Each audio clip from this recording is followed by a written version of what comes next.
This is the new Corvette, and it's a little bit like Ellen DeGeneres because it's come to live in the UK. Look, first time ever a Corvette with the steering wheel on the correct side. Yes! Now this particular model is the E-Ray. It's the fastest accelerating Corvette to date before they bring out this crazy like top of the range ZR1 with four-wheel drive shenanigans. We're going to find out just how fast it is later in this video, and we will do multiple attempts to get the best time possible. I'm also going to talk you around the car, show you the inside, the outside. Oh, it looks proper, doesn't it? You can see how practical it is. Aha, yes. And of course, I'm going to take it for a drive. Oh. I'm Matt Watson. You're watching Car Wow. In the UK, the Corvette range starts with a Stingray, and that costs from £100,000. This E-Ray costs from £150,000, and the range-topping Z06 is just over £180,000. Remember, if you're shopping for a new or used car, head to CarWow to check out the latest offers. I put a link in the description of this video, and if you click on the pop-out banner up there, you should be able to go directly to CarWow. You can also scan the QR code on screen now. But is it worth that money? The Corvette is a real striking looking car with all this like kind of pointiness going on. I love the zigzaggy bit in the bonnet. That is super cool. All the vents here at the front are real. And this one has a carbon fibre splitter, and together with the carbon fibre side skirts there, £4,000 extra. This also has £10,000 of carbon wheels. More on those a bit later on. Moving down the side, this has the wide body of the Z06. It's almost 10 centimetres wider than the standard Stingray. I mean, it looks proper, doesn't it? Then as we move to the back, we've got this huge pointy spoiler again. Diffusery, no, it's not really a diffuser, it's just air ducts. But there's something really strange. We've got quad tailpipes, and the ones on the outside seem to be discoloured compared to the ones on the inside. I think most of the exhaust gas must go through the ones on the outside, and so they are heated up and change colour, and these haven't, and it's odd. You need to head over to CarWow right now to check out our amazing Black Friday deals. You can save up to £9,000 on a new car. Plus, if you sell your current car through CarWow, you'll be able to get RAC breakdown cover for just £3 a month. You won't be able to get it cheaper anywhere else, but you better hurry and head over to CarWow right now because the offers end 1st of December. Follow the link in the description of this video. The Corvette is powered by a 6.2 litre naturally aspirated V8, which is mated to an 8-speed dual-clutch automatic gearbox that drives the rear wheels. But then you've got an electric motor here driving the front wheels, so you've got four-wheel drive. The combined power output is 644 horsepower and 778 newton meters of torque. Now let's see just how quick this car is. Corvette claims this car will do 0 to 60 miles an hour in 2.5 seconds, which is the same time I've had from a Lamborghini Ruelto. And it's supposed to cover the standing quarter mile in 10.5 seconds. But to have any chance of hitting those incredible figures, I need to warm up the tyres first. Traction control off. I don't know if this is going to work.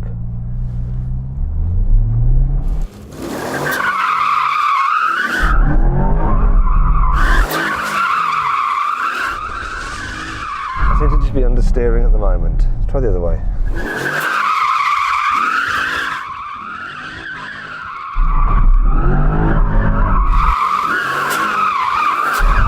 Oh, that's weird. That's just weird. The way that wheel just like fought like so fast. Ugh, I didn't like that. That just feels weird. It's not crabbing. It's just strange. I don't want to do it again. I remember being in a Z06 and being able to do it very easily. Ooh. Now the tyres are warm. I've got to just let the engine charge up the battery because my boost is limited. Okay, we've got launch engaged now. Here we go. Wow. Oh, you've got to change yourself. Okay, let's try again. Can I do that drive? Oh, that's quick.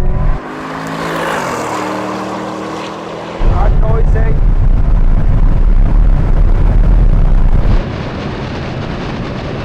Right, so that's a 2.9 to 60 in 11 seconds, quarter mile. I think we can do better. I mean, it just hooked and went, but it should go quicker. Right, let's go again. Come on, beat 11 seconds for the quarter mile. Let's go. Come on! No. Same. Bit slower that time. This was noticeably slower than Corvette claimed, but it was getting late and the temperature was dropping. So I decided to come back the next day and test it again in warmer conditions. And I brought along a secret weapon. This is Oliver Gavin. He's a racing driver who won his class at Le Mans 5 times and at Sebring 6 times. He's currently a brand ambassador for Corvette, and he knows everything there is to know about this E-Ray, including the best way to launch it. But before he worked his magic on this car, I decided to set a new baseline figure myself. Would I go any quicker than the day before? See what happens.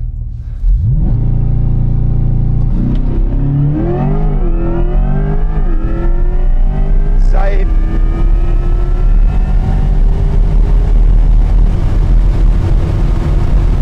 Hey! Yay! Check it out. We broke through the 11-second barrier. 10.98. Not 16, 2.9. I've been using the standard factory launch control for all my runs, but Ollie reckoned he could go quicker using the customizable launch settings. These allow you to fine-tune the wheel slip and launch revs to get the best possible 0 to 60 time on any surface. And after a few practice goes, he reckoned he'd found the ideal setup. But would it actually make the car go quicker? I just want to double check that we're in the custom launch. Okay, right. So I didn't do any of this shenanigans. I just went into normal launch mode. So we're in drive. So I cycle through to options. Options, press that. So you've got. We're in custom now. That's what we want. Yes, go for the slip of 10, and we'll go for 4,000 RPM. So you're happy with that then? So we're just going to have more revs. Yeah, same slip. Okay. And then if we go back, let's see the timer. See what the Corvette timer says. Right. There we go. And we'll compare the Corvette timer to a GPS timer. That was a nice amount of slip. 3.06 to 60.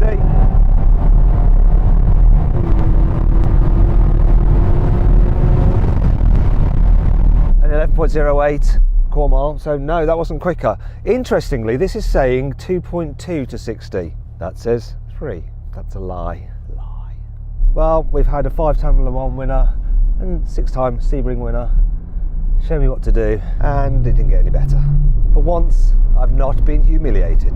To be fair though, what a nice guy Ollie is, so down to earth. Well, thank you very much for coming out and trying to help us with this, but it didn't do any better. That just lies, the kind of onboard. not as accurate as I hoped it would be. That's something to feed back to Corvette. Yeah. Fitting the roof means the car will produce less drag, and that could help it go slightly quicker, especially over the quarter mile. And to give it the best possible chance of hitting Corvette's claimed 0 to 60 time, I made sure the battery was 100% charged, and I got the tyres into their perfect temperature window. Although Ollie had a few things to say about my technique. The accelerating and braking is definitely the thing that gets the energy and the heat into the tyre, into the carcass of the tyre. If you do burnouts, then the actual grip level starts to decrease. So what he's doing is correct, but he's where's he going now?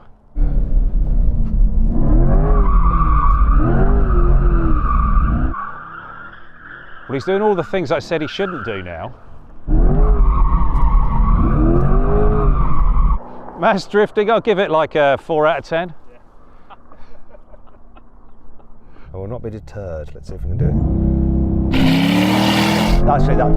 Oh, you. He's got it in manual mode. That was the perfect launch. Was that in manual? It was in manual. That was like the perfect launch. So we can do it all again? Well, hopefully. Yeah, all good, all good. Here we go. Come on. Please have as good a launch as that. Sounds good. Classic. Ollie and I tried loads of different settings. We messed around with the wheel slip, the launch revs, and we even adjusted the tyre pressures. But we couldn't get any closer to Corvette's official 2.5 second 0 to 60 mile an hour time. And after all that, we needed a fresh start. So I put everything back into the default factory settings and gave it one last go. That's the one. 2.96. Roof's on, so this should be my best quarter mile time. It's not quite. 10.99. And it reckons it's 2.1. Well, that's just a load of bollocks. Do you want to know something really disappointing? Go on then. You know, all your years of experience. Yeah. And you know, like all the wins you've had. Yeah. And like all the years you spent like setting up cars. Yeah. Like, you know, dialing them in, using your knowledge, setting them up. All counts for nothing? Yeah, the automatic setting did it the best.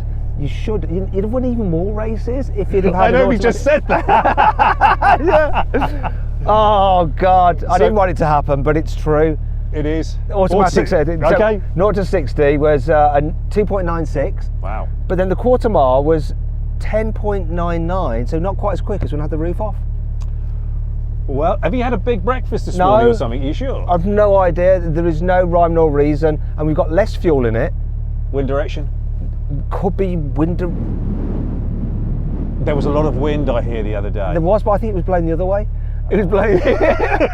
Something about this didn't feel right. Why was there such a big disparity between the car's onboard timer, My Specialist timing gear, and Corvette's official 0 to 60 times? We were all totally confused, but then I realised something. Maybe Corvette measured their times using 1 foot rollout. Now this originates from drag racing on strips in the US, where cars are timed using a pair of lasers or infrared light beams. Cars are allowed to launch up to a foot behind the first light beam, which means they could be travelling at 5 or 6 miles an hour by the time they break the beam and start the timer. This doesn't sound like a lot, but the difference in speed gets compounded the faster you go. As a result, using 1 foot rollout can reduce your 0 to 60 time by a few tenths of a second. My Specialist timing gear uses GPS instead of lasers, and it can take thousands of measurements every second, so it can start the timer the instant the car begins to move. While it does offer a foot rollout setting, we don't use it on CarWow. Seeing as Corvette is American, there's a good chance they'd be using the American system of foot rollout. I called them up and it turns out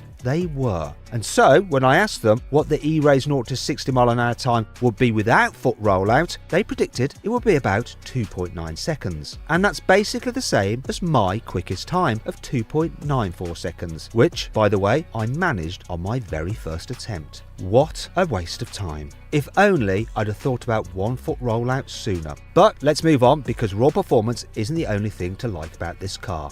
Here on the inside, the Corvette feels really nicely built. We've got leather everywhere, though if you don't like leather, you can have like a fake leather. This one has the competition seats. They're an upgrade, but they're only about 800 quid, and they look really cool, and they fit me quite nicely. I'm not so keen on this square steering wheel. This one has the upgraded carbon fibre and carbon fibre gear shifters and carbon fibre around here. It's all part of a pack. The dash design is very swoopy and cockpity because you're isolated from the passenger with this big spine here, but you have all your climate control buttons in here, which is just a bit odd, although at least you don't have to go through the screen.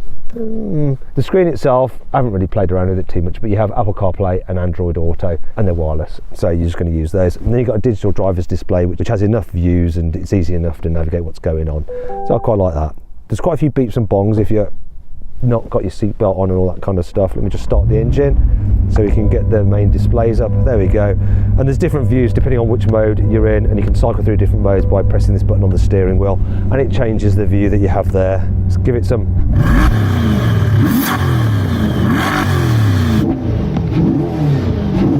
Oh, I love the way it just shakes the car with the inertia of the engine. Oh, yes. Oh, practicality, very small door bins, cup holders under here, decent storage, I was lying, there's hardly any storage under there, and not a very big glove box either, so it's a bit tight here on the inside. You do have wireless charging there for your mobile phone, but at least you have a boot and a fruit.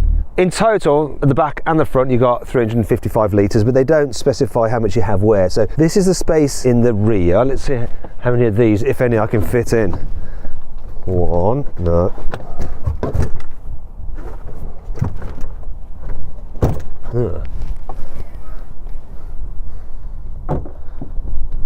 No.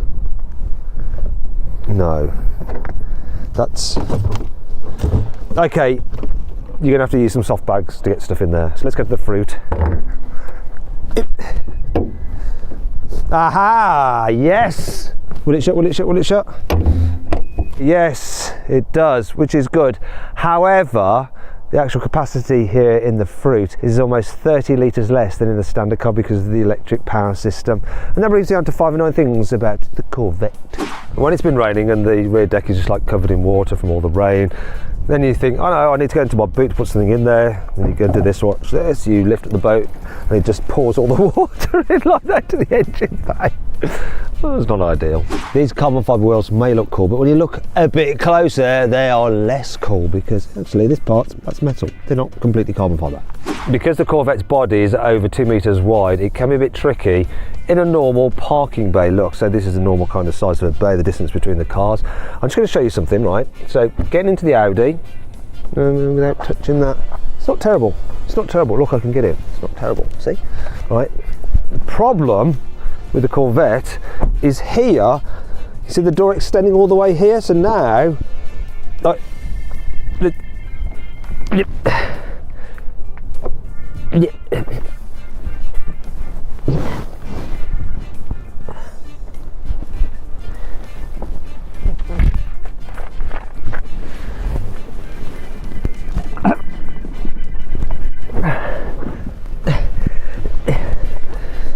that was easy. Well, it's great news that Corvettes are now officially imported to the UK, so you get them in right-hand drive. There are 3 reasons why they're still more appealing in the United States of America. The first is that due to EU emissions regulations, European cars have to be fitted with petrol particulate filters, and as a result they have 10 horsepower less than in the US. The next thing is the price. So before taxes, in America you get an E-Ray from £82,000. In the UK, if you take off VAT, they're £125,000. And finally, there's the fact that the American cars have an updated interior with 3 screens and none of these weird buttons here. We don't get that in the UK yet. Don't know when it's coming. Removing the roof panel isn't too difficult, right? But there is an issue. I'll show you in a second. So let's just get this out first. There we go. And then the last catch. Where are you? There we go. Right. And now, be careful. Don't drop it.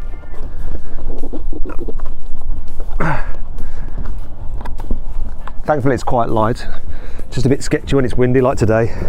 Then for £4 more you can get a proper convertible version, but it's heavier still and you don't want that. Right, now this is the issue. Where are you going to put this? Well, you have to put it in your boot. And when it's in the boot,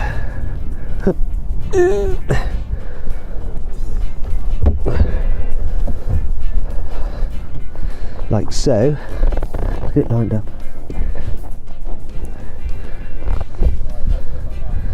When it's in like that, obviously as you can see, you've lost your boot space. But it's not all bad, because the Corvette E-Ray has plenty of cool features that make up for this. You can drive this car in electric power load. To do that, you go into stealth mode and then you just hit the start button, go to drive, and off you go. So I'll do up to 45 miles an hour on electric power, and you can go for a maximum of 4 miles. As well as a reversing camera, you have front cameras there. And if you're thinking, oh yeah, the back window through the mirror isn't very good, you also have a camera at the back. Hey! You get a 14-speaker Bose sound system, which sounds really nice as standard. None of your optional extra nonsense like on a Porsche. There's plenty of configurability. Look, you can have 3 different settings for your steering weight, 3 different settings for your suspension. You can have 4 different settings for your engine and gearbox. Ooh. You also have 4 different settings for the noise of the exhaust, and then there's 3 different settings for the brakes, from sensitive to not so sensitive, and then there's 5 different settings for the traction and stability system. Yeah, that's good, isn't it? Choice. We like choice.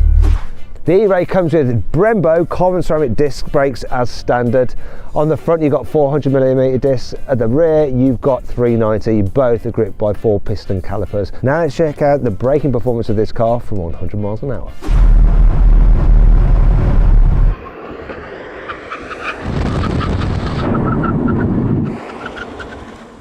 Oh, 100 to 0 in 288 feet, 88 metres. That's alright, considering it's heavy, it's alright. Because this E-Ray is fitted with an electric motor and you've got like drive shafts on the front, you've got a 1.9 kilowatt hour battery pack and all the extra ancillaries required for the hybrid system, it weighs almost 200 kilograms more than the standard Corvette Stingray. It tips the scales at just over 1.9 tonnes. So how does that affect the way it drives? First things first, the way this car pulls. is insane. Normally with a naturally aspirated V8 you have to rev them, but this 3,000 RPM, foot down, just goes. You really do feel the benefit of the hybrid system. The drive from the front axle, oh, it's so instant, so much performance. One thing I have noticed though is the suspension can get a bit choppy. I'm running in just the softest mode. Go into anything other than that and it's just bouncing about all over the place. So I'll come out of that in a second. Just get through this corner first. Like the steering in its lightest setting because it does just feel a little bit overly heavy otherwise. Let's go back into that because otherwise it's too bumpy. And the steering is a bit weird feeling. You can feel it sort of like tramlining quite badly, almost like the lane keeping assist is just constantly working away. Another thing I'm not so keen on is that electrification noise, which you don't seem to be able to turn off, or I haven't figured it out anyway. And you don't really get much V8. I've got the engine sound on max for the V8 there, but I'm getting more like spacecraft noises. You can't fault just how this thing puts its power down. It really does just find loads of traction. Can't fault the braking either. It's got a regen effect, but it feels perfectly natural. Solid, feel some brakes. Gear shift, that is fast as well. Up the box and down. I'm not going to lie, I thought this was going to be pretty awful, but it's not. It's actually quite good. Would I have it over the normal Corvette? Would I spend the extra? As a car to use all year round and be able to tap into its power more of the time, then it does make sense, but then you can actually feel the weight of the thing. It's quite a lot, 1.9 tons. However, being mid-engine, you can get it sort of rotating and it's quite keen to change direction. And then it just hooks up thanks to the drive from the front axle, but it still feels mainly rear-wheel drive because that's where the engine's sending its power, and the engine has the most power, not the motors. Whoa.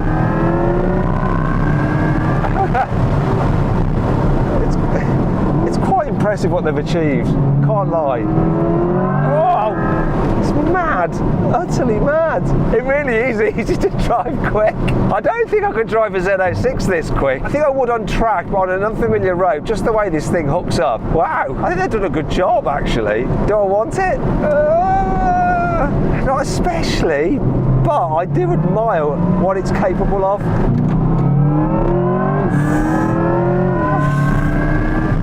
Mad thing. I just wish I heard more V8. I need more V8 in my life. Less woo, more. That's the worst impression everyone ever did of a V8. Sorry about that.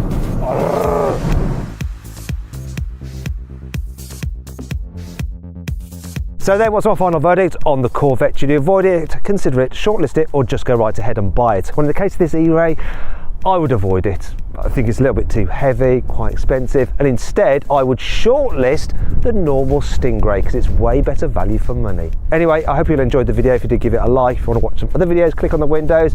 If you want to check out the new range of Carwow merchandise, then click on the Carwow logo. Thanks for watching, and I'll see you next time.